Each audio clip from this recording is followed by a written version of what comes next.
석유 한 방울 안 나는 나라가 있습니다. 그런데 이 나라가 석유 제품 수출 세계 톱5예요. 연간 65조 원어치를 팔아요. 반도체, 자동차 다음으로 많이 수출하는 게 석유 제품이라니 믿기시나요? 네, 그 나라가 바로 대한민국입니다. 그런데 더 놀라운 게 있습니다. 최근 중동의 산유국 6나라가 깜짝 선언을 했거든요. 사우디아라비아, UAE, 카타르, 쿠웨이트, 오만, 바레인. 이 GCC 6개국이 한국의 원유를 최우선으로 공급하겠다고 나선 겁니다.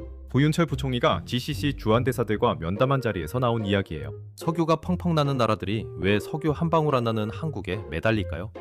보통은 반대 아닌가요? 한국이 중동에 매달려야 할 것 같잖아요. 그런데 현실은 정반대입니다. 오늘 그 진짜 이유를 낱낱이 파헤쳐 보겠습니다. 영상 끝까지 보시면 한국이 쥐고 있는 카드가 뭔지 확실히 아시게 됩니다. 먼저 한국이 얼마나 많은 기름을 사는지부터 봐야 합니다. 이걸 알아야 중동이 한국에 매달리는 구조가 보이거든요. 2024년 한국의 원유 수입량은 10억 3천만 배럴입니다. 전년 대비 2.3%나 늘어난 수치예요. 줄어든 게 아니라 오히려 늘었다는 거죠. 이 규모가 어느 정도냐면요.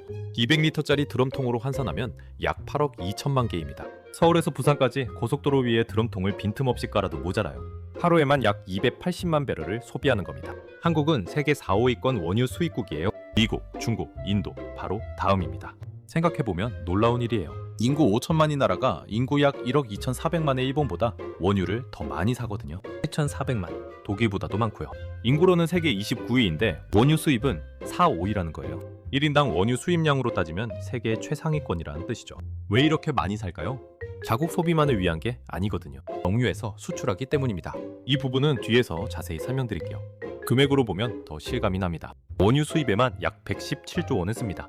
석유 제품까지 합치면 약 155조 원이에요. 전체 수입액의 17.9%가 석유입니다. 쉽게 말해 나라 전체 수입 지갑의 거의 5분의 1이 석유에 들어가는 거예요. 월급의 5분의 1을 주유소에서 쓰는 사람을 상상해 보십시오. 그게 한국이라는 나라의 현실입니다. 이렇게 많이 사니까 중동 입장에서는 절대로 잃고 싶지 않은 고객인 거예요. 자, 이쯤 되면 이해가 되시죠?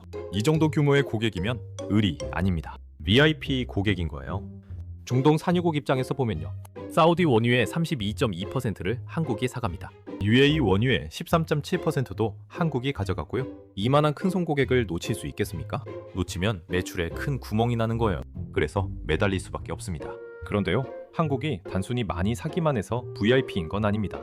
중국도 많이 사고 인도도 많이 사거든요.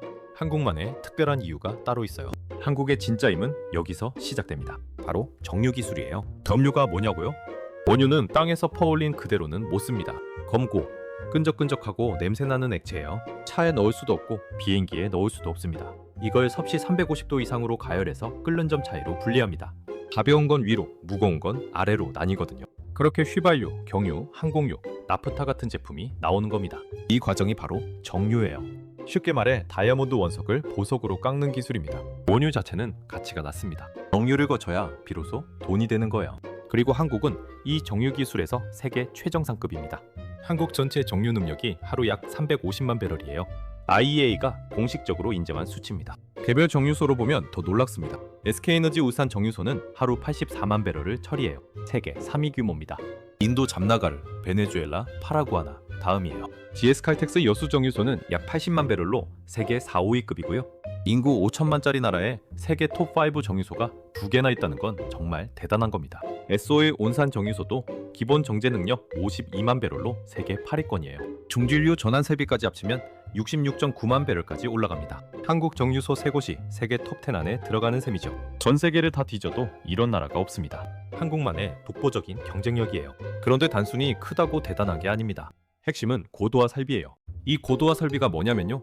무겁고 값싼 중진류를 가볍고 비싼 경질 제품으로 바꾸는 장치입니다.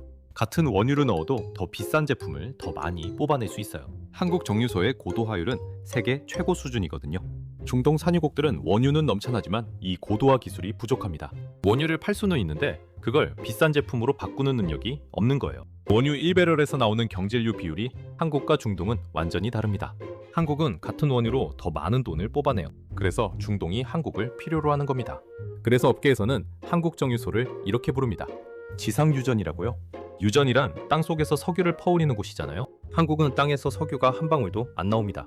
하지만 정유 기술로 원유보다 훨씬 비싼 부가가치를 만들어내거든요. 석유를 사서 석유보다 비싼 걸 파는 나라. 사실상 정유소 자체가 유전인 셈이죠. 이건 아무 나라나 할 수 있는 게 아닙니다. 수십 년간 쌓아온 기술력과 인프라가 있어야 가능한 거예요. 한국은 1960년대부터 정유 산업을 시작해서 60년 넘게 기술을 축적해 왔거든요. 그렇다면 중동이 한국 정유 기술에 얼마나 진심이냐? 구체적인 증거를 보여드리겠습니다. 사우디 아람코가 S-오일의 지분 63%를 보유하고 있어요. 아람코가 뭐냐고요? 세계 최대 석유 기업이자 사우디의 국영 기업입니다. 그 아람코가 한국 정유사의 최대 주주라는 거예요. 왜 그랬을까요? 자기네 원유를 한국에서 고부가 제품으로 바꿔야 하니까요. 한국의 기술력 없이는 원유의 가치를 극대화할 수 없기 때문입니다. 단순히 원유를 사주는 고객이 아니라 원유의 가치를 높여주는 파트너인 거예요. 그리고 아람코의 진심을 보여주는 결정적 증거가 있습니다. 지금 한국에서 진행 중인 샤이 프로젝트예요. 투자 규모가 무려 9조 2,580억 원입니다. 현재 공정률이 95%에 육박하고요. 올해 6월 준공을 목표로 하고 있어요. 12월이면 상업 가동에 들어갑니다. 9조 원이 넘는 돈을 한국에 쏟아붓고 있다는 사실 자체가 신뢰의 증거예요.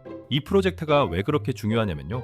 여기에 TC2C라는 기술이 들어갑니다. 쉽게 말해 원유에서 바로 화학 제품을 뽑아내는 기술이에요. 기존에는 원유를 정유한 다음에 다시 별도의 화학 공정을 거쳐야 했거든요. 공정이 2단계였던 거죠. TC2C는 이걸 한 번에 해결합니다. 그리고 이게 세계 최초 상용화예요. 완공되면 에틸렌 180만 톤, 프로필렌 77만 톤, 벤젠 28만 톤을 생산합니다. 에틸렌이 뭐냐고요? 플라스틱, 합성 섬유, 타이어의 핵심 원료예요. 우리가 매일 쓰는 물건 대부분에 들어가는 기초 소재입니다. 이 기초 유분 시장이 얼마나 큰지 아시나요? 사우디 입장에서는 석유를 그냥 팔면 원유값만 받지만요. 한국에서 화학 제품으로 바꾸면 몇 배의 가치가 되거든요. 사우디가 한국에 9조를 투자한 이유가 바로 이 기술력인 겁니다. 그런데 한국의 힘은 여기서 끝이 아닙니다. 한국은 석유 제품을 연간 약 65조 원어치 수출합니다. 달러로 환산하면 479억 달러예요. 전체 수출의 약 7%를 차지합니다. 석유 한 방울 안 나는 나라가 이 정도를 수출한다는 건요. 전부 기술력만으로 벌어들이는 돈이라는 뜻입니다. 원유를 사다가 가공해서 더 비싸게 파는 구조. 원유를 117조 원어치 사서 석유 제품을 65조 원어치 수출하는 거예요. 원유 수입액의 절반 이상을 기술력으로 회수한다는 뜻이죠. 이게 바로 지상유전의 실체입니다. 최대 고객이 호주입니다. 전체 석유 제품 수출의 17.6%가 호주로 가요. 일본이 13.7%, 싱가포르가 12.2%입니다. 아시아 태평양 지역에서 한국산 석유 제품 없이는 돌아가지 않는 나라들이 수두룩한 거죠.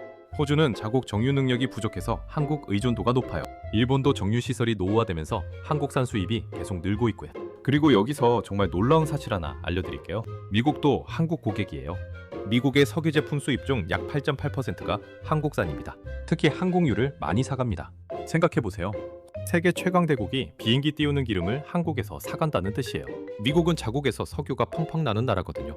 최일 혁명으로 세계 최대 산유국이 된 나라입니다. 그런데도 한국산 항공유를 수입합니다. 왜냐하면 한국이 만든 항공유의 품질이 더 좋기 때문이에요. 정유 기술의 차이가 제품 품질의 차이를 만드는 겁니다. 기술력이 곧 경쟁력이라는 증거죠. 이 정도면 한국 정유 기술이 어느 수준인지 감이 오시죠? 그런데 말이죠.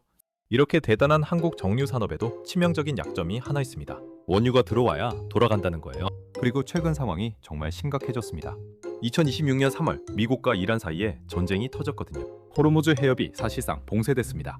이 해협이 왜 중요하냐면요. 한국 원유 수입의 71.5%가 중동에서 옵니다. 그리고 그 중동 원유의 대부분이 이 좁은 해협을 지나야 한국에 도착해요. 해협이 막히면 원유 공급 자체가 끊기는 겁니다. 중동에서 한국까지 유조선으로 편도 16일에서 22일이 걸리거든요. 거리만 약 25,000km예요. 이 긴 해상 수송로의 시작점이 바로 호르무즈 해협입니다. 병목이 막히면 전체가 마비되는 구조예요. 결과가 어떻게 됐냐고요? 브렌트유 가격이 배럴당 144달러를 돌파했습니다. 전쟁 전에 72달러였거든요. 2배로 뛴 거예요. 2008년 이후 최고가입니다. 한국처럼 석유를 대량 수입하는 나라에는 치명적인 상황이죠. 기름값이 2배가 되면 수입액이 그대로 2배가 되거든요. 117조 원이 234조 원이 되는 겁니다. 옥스퍼드 이코노믹스 분석에 따르면요. 이 상황이 장기화되면 한국 경제 성장률이 1%대 초반까지 떨어집니다. 물가 상승률은 5%까지 치솟고요. 세계 GDP도 0.7% 줄어들 것으로 전망됩니다. 에너지 안보가 그냥 기름값 문제가 아니에요. 국가 경제 생존의 문제인 겁니다.